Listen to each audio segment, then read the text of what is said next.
ဟုတ်ကဲ့အခုကတော့ကျွန်တော်တို့တိုင်းဆောင်မြို့ဟာဒီရွာလေးကပါရတယ်မင်းမှုကြည့်ရတိုင်းဆောင်မြို့မင်းမှုကြည့်ရမှာပေါ့နော်မျက်စိမြင်တဲ့အဖို့ပေါ့နော်ဒုက္ခ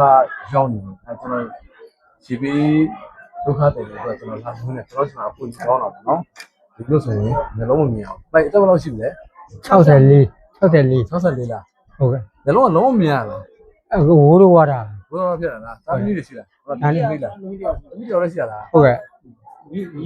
ဘာမျိုးသမီးရှိတာမရှိသေးတော့နော်ဆုံးပါလားမီးရတယ်မီးဒီလိုတိတ်ကြ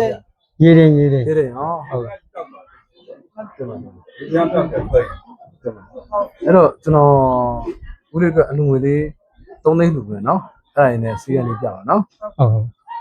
ဒီတင်ကဘယ်လို3သိန်းပါနော်စကောင်းပြပါဦးလူချင်းလေးကမှမလေးကျန်တယ်ပါလေသွားရဒါတွေကခလုံးကြီးသုံးနေအဲ့ဒါပေးချင်းပါစေဒါတွေမကလည်းကျူနိုင်တိုင်းနိုင်ပါစေဒီလိုဆက်ကြရเนาะဟုတ်